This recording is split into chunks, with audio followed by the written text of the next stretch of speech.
আমাদের ইন্টারন্যাশনাল যে সমস্ত পেমেন্ট, এই পেমেন্ট করতে যেয়ে এখন আমাদের রিজার্ভের ফান্ড যেভাবে তলানির দিকে যাচ্ছে এবং এখানে জিনিসপত্রের দাম সরকারিভাবে যেগুলো বাড়িয়ে দিচ্ছে, এই যে ধরেন ইলেকট্রিসিটির দাম বাড়িয়েছে, তেলের দাম বাড়িয়েছে, তেলের দাম 2 টাকা 2.5 টাকা বেড়েছে পেট্রোল এবং অক্টেনে। আপনার এতে কিন্তু এফেক্টেড হবে, দেখা যায় এই উছিলায় অনেক কিছু দাম বেড়ে যাবে। যে সরকার দায়িত্ব হবে তার সাধারণ জনগণ এবং নিত্য প্রয়োজনীয় দ্রব্য যেন ক্রেতার নাগালের মধ্যে থাকে। খন্দকার রুহুল আমিন, আপনাকে আমাদের আলোচনায় স্বাগত জানাচ্ছি। ফজলুল হক ভাই যেটি বলছিলেন যে ডলারের দাম নিয়ে তিনি কথা বলছিলেন, ঘাটতি বাজেটে আসলে কি ধরনের চ্যালেঞ্জ থাকে এটিকে জনবান্ধব করা বা গরিব বান্ধব করার ক্ষেত্রে?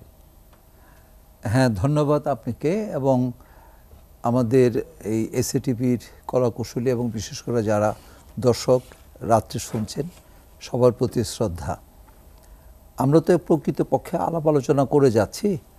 আমাদের আলোচনার উদ্দেশ্যটাই হলো যে সরকারকে সচেতন করা এবং সংশ্লিষ্ট যে সমস্ত সংস্থা আছে তারা যদি একটু চিন্তা ভাবনা করে, আমরা যে কথাগুলো বলছি এটা তো সাধারণ জনগণের কথা, এই কথাটা যদি উপলব্ধি করে তারা কিছু করতে পারে তবেই কিন্তু আমরা মনে করি এখানে আমরা বেনিফিশিয়ারি হব বা আমরা কিছু লাভবান হব।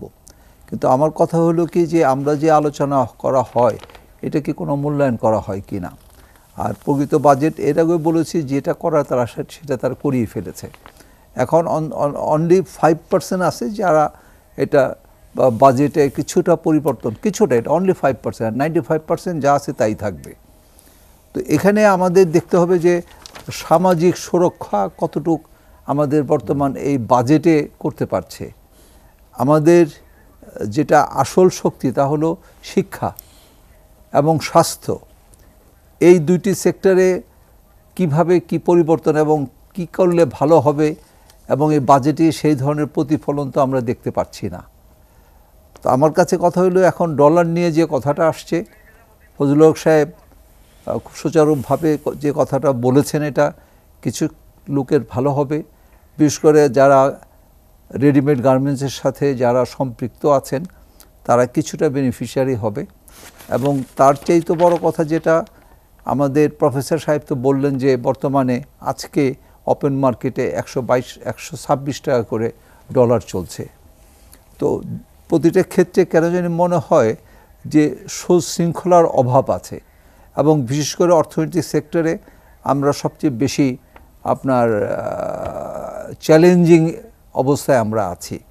তো এই কারণে আমি মনে করি প্রতিটা ক্ষেত্রে কিন্তু আমাদের দায়িত্ব হবে সাধারণ জনগণ যেন সাফারান না হয়।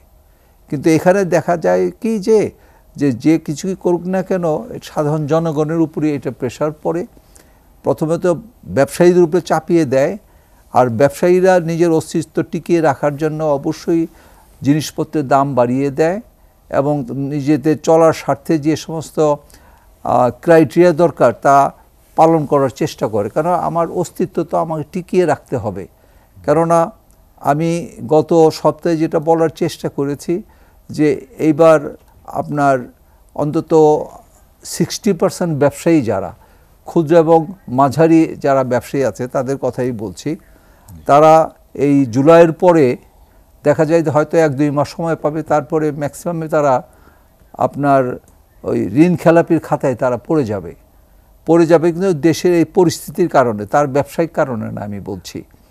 এখানে সরকারের উচিত অবশ্যই যে এই বাজেটে অন্তত থোক কিছু টাকা বা বরাদ্দ রেখে তাদেরকে একটু রানিং ক্যাপিটাল দিয়ে তাদেরকে চাঙ্গা করা, এবং এই কাজটা যদি করতে পারে একটু বুদ্ধি করে, তাহলে আমি মনে করি যে সাধারণ ব্যবসায়ীরা যদি তারা খেলাপি হয়ে যায়, 3টি কিস্তি না দেওয়ার পরপরই তারা যদি খেলাপি করে দেয়, তাহলে প্রচুর সংখ্যক বিশেষ করে মাঝারি শিল্প উদ্যোক্তারা বেশি এফেক্টেড হবে।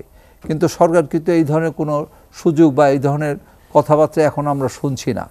তাই এই কারণে আমি বলতে চাচ্ছি যে বাজেট আসে তো মনে হয় কেন যেন মনে হয় যে নতুন কিছু আরোপ করবে এবং সেটা সাধারণ জনগণের উপরে পড়বে, বাজারে প্রতিক্রিয়ার সৃষ্টি হবে এবং কিছুটা আপনার কি বলবো তাল বাহানা শুরু হবে। দেখুন না, বিদ্যুতের দাম যদি প্রতি বছরে 4 বা 5 বারও বাড়ে, আপনার ওয়াশার দাম বাড়ে, গ্যাসের দাম বাড়ে, এবং যেভাবে যে ডলারের দাম বাড়লো, তারপরে আপনার ব্যাংকের যে ইন্টারেস্টের রেটটা বেড়ে যাচ্ছে। গত মিটিংয়ে আপনার এখানে বলা হয়েছিল যে আইএমএফের প্রতিনিধিরা আসছেন, থার্ড কিস্তি তা যেন আমরা পেতে পারি এই উদ্দেশ্যে। সুতরাং আমি তখনই শঙ্কা করেছিলাম যে ব্যাংক রেট থেকে আরম্ভ করে বেশ কিছুর দাম বাড়ানো হবে, এবং ঠিক তাই হয়েছে। তো এই কারণে দেখা যাচ্ছে যে আমাদের ইন্টারন্যাশনাল যে সমস্ত পেমেন্ট, এই পেমেন্ট করতে যেয়ে এখন আমাদের রিজার্ভের ফান্ড যেভাবে তলানির দিকে যাচ্ছে, এবং এখানে জিনিসপত্রের দাম সরকারিভাবে যেগুলো বাড়িয়ে দিচ্ছে, এই যে ধরেন ইলেকট্রিসিটির দাম বাড়িয়েছে, তেলের দাম বাড়িয়েছে, তেলের দাম 2 টাকা 2.5 টাকা বেড়েছে পেট্রোল এবং অক্টেনে। আপনার এতে কিন্তু এফেক্টেড হবে, দেখা যায় এই উছিলায় অনেক কিছুর দাম বেড়ে যাবে।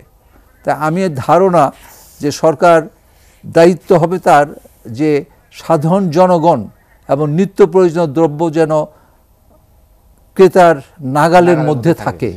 ক্রেতার নাগালের মধ্যে থাকলে কিন্তু স্বস্তিতে থাকবে।